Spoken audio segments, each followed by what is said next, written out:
Everything we have ever been taught about the origins of human history is wrong, and the proof isn't hidden in some lost fantasy land up under the ocean, but is sitting right in front of us on a dusty sun-scorched hilltop in southeastern Turkey that simply shouldn't exist. For centuries, the standard model of civilization was written in stone in every history textbook from Oxford to Harvard, telling us a very specific and linear story. We were told that first, human beings were simple hunter-gatherers living in small, nomadic bands of 20 or 30 people, surviving day to day on wild berries and game.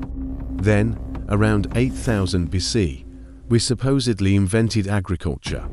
We were told that we stopped running, planted seeds, and settled down, and only after we had the security of farming and food surpluses did we have the time, resources, and social organization to build temples, cities, and megalithic monuments.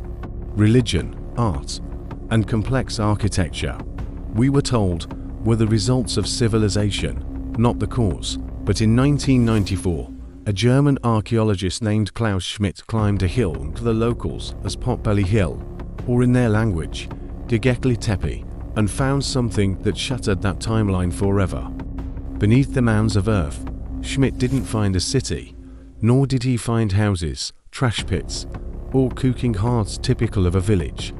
Instead, he found a sanctuary containing massive T-shaped limestone pillars, some weighing up to 50 tons, arranged in perfect circles, a discovery that completely reversed our understanding of the human timeline. The shock of Göbekli Tepe wasn't just the sheer size of the stones, but the impossible age of them. Carbon dating of the organic material found in the wall plaster revealed that these massive enclosures were built around 9600 BC. To put that into perspective, that is 7,000 years older than the Great Pyramid of Giza and 6,000 years older than Stonehenge.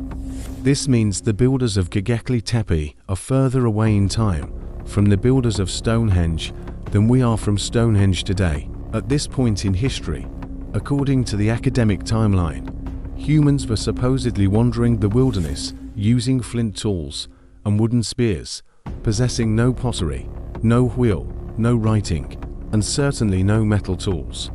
Yet somehow, without beasts of burden like horses or oxen, and without complex machinery, these so-called primitive nomads quarried, transported, and erected monolithic stones that would challenge even modern engineers with cranes and hydraulics. This discovery forces us to ask a terrifying question. How did a group of hunter-gatherers wake up one morning in the middle of the Ice Age and decide to build the world's first cathedral? When you walk through the site today, you aren't just looking at random stones piled up by savages. You are looking at a complex, pre-planned architectural masterpiece consisting of multiple circular enclosures. The most impressive, known as Enclosure D, features two central pillars standing 5.5 meters tall, surrounded by a ring of smaller pillars. Schmidt and his team realized that these T-shapes were not just abstract blocks, but stylized representations of distinct beings. If you look closely, you can see carved arms coming down the side of the pillars, with long, slender fingers clasping around the belly of the stone. They are faceless giants, perhaps representing ancestors, celestial beings, or the first priesthood wearing belts and loincloths carved from the rock adorned with symbols of foxes, snakes, and abstract shapes that appear to be a form of proto-writing that we have yet to decipher. The craftsmanship required to carve these reliefs is staggering because they are not etched into the stone. They are 3D reliefs carved out of the stone, meaning the masons had to chip away tons of limestone around the figure to make the animal pop out, all while using nothing but flint chisels and stone hammers. The sophistication goes deeper than just the carvings, as recent analysis by Israeli researchers using a spatial algorithm on the layout of the three oldest enclosures found that the center points form a nearly perfect equilateral triangle. This suggests that this wasn't a random collection of huts built over centuries, but a single, unified construction project planned with geometric precision by builders who understood complex geometry thousands of years before the Greeks supposedly invented it. This level of planning requires a rigid social hierarchy, a labor force of hundreds or perhaps thousands of workers, and industrial-scale organization, proving that the caveman narrative is a myth, and that 12,000 years ago, society was already complex, stratified, and highly intelligent. For years, skeptics tried to argue that Göbekli Tepe was a one-off anomaly, a freak accident of history, but the recent Stone Hills project has revealed it was just the cathedral and a massive network of sites spread across the region. Just 46 kilometers away lies Karahan Tepe, a sister site that might be even older and more mysterious. Here, archaeologists found a chamber with 11 pillars carved directly into the bedrock shaped like phalluses, overlooking a human head carved into the wall. At the winter solstice, the sun aligns perfectly to illuminate this carved head, suggesting these people were already tracking the movements of the heavens with ritual precision. We also have Seybuk, a site discovered beneath a modern village, where reliefs depict a man holding his phallus flanked by leopards, and a shaman with 6 fingers facing down a massive wild aurochs. These sites prove this was a civilization spanning hundreds of miles, sharing the same religion, architecture, and iconography of dangerous animals like scorpions and vultures. So how did they feed the thousands of workers required to build these sites if they didn't have farms? This brings us to the most revolutionary theory of all, proposed by Klaus Schmidt, that religion was the driver of civilization, not the product. He argued that first came the temple, then the city. Hunter-gatherers from all over the region gathered here for massive spiritual festivals, and to feed these huge crowds, they needed reliable calories. They needed bread, and more importantly, they needed beer. In huge limestone troughs found at the site, holding up to 160 liters of liquid, chemists found residue of calcium oxalate, a chemical byproduct of the fermentation process, indicating they were producing alcohol on an industrial scale. The smoking gun for this theory is that geneticists have traced the DNA of 68 modern lines of wheat back to a single common ancestor called Einkorn wheat, and the ground zero for this wheat, the place where it was first domesticated from wild grass, is the Karakadok mountain range, which is exactly 20 miles from Göbekli Tepe. This suggests the agricultural revolution, the single most important moment in human history, happened right here specifically to feed the workers and worshippers. We didn't build temples because we invented farming. We invented farming because we were hungry after building the temple. But don't let the idea of festivals fool you into thinking this was a peaceful gathering. The imagery at Göbekli Tepe is dark, menacing, and obsessed with death.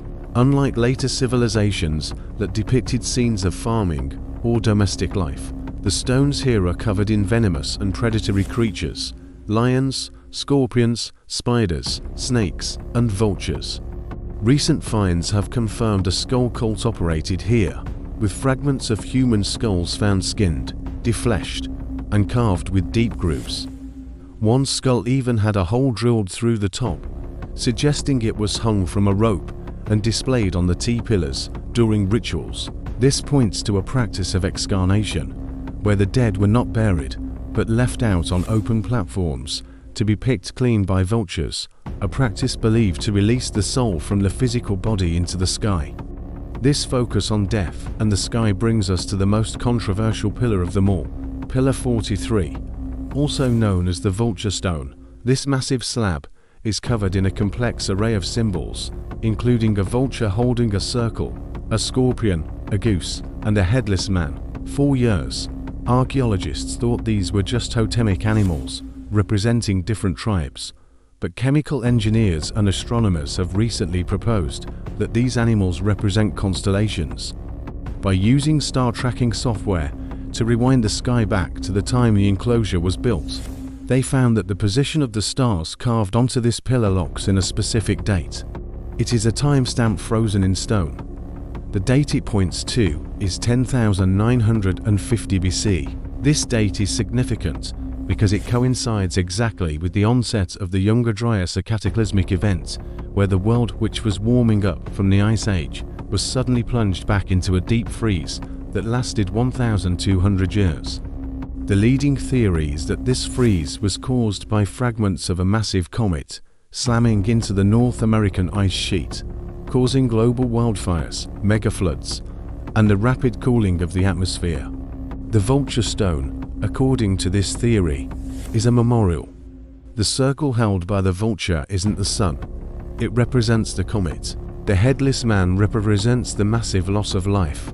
If this interpretation is correct, Göbekli Tepe isn't just a temple, it is a warning. It was built by the survivors of a near-extinction event who wanted to record what happened to them so that we, future humanity, would never forget that the sky can fall at any moment. Perhaps the most disturbing fact about Göbekli Tepe is how it ended.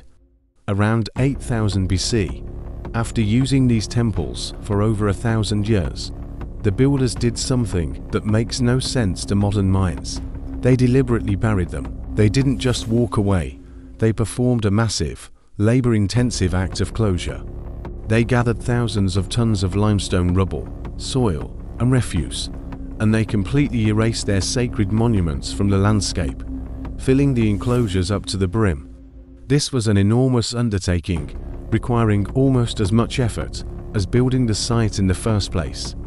Why would a civilization spend decades carving 50-ton pillars only to bury them? Were they hiding their sacred knowledge from a new, hostile culture? Were they trying to protect the stones from an environmental catastrophe?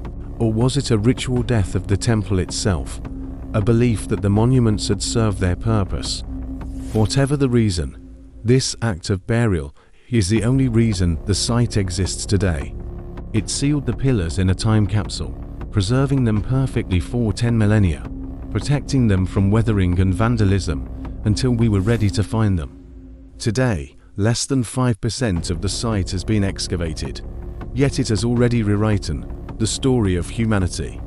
Ground-penetrating radar shows that there are at least 16 more stone circles still buried underground, waiting to be brought to light. We now know that our ancestors were not simple savages wandering the wilderness. They were astronomers, engineers, architects, and artists. They experienced a global cataclysm, survived it, and built a monument to their resilience that has outlasted every empire in recorded history. Göbekli Tepe stands as a mirror to our own civilization, reminding us that we are not the first masters of this planet. We are a species with amnesia, waking up in the ruins of a forgotten world, slowly piecing together the memories of who we really are. As the digging continues at Karahan Tepe and Sabuk, one thing is certain, the history books will have to be rewritten again. The 0 point of history wasn't in Sumer or Egypt, but here on this hill, where humanity first looked up at the stars and built a bridge to the heavens. If you want to join us as we uncover the lost chapters of human history and explore the mysteries they left behind, make sure you subscribe to Squintlab and turn on notifications, because the truth is deeper than you think.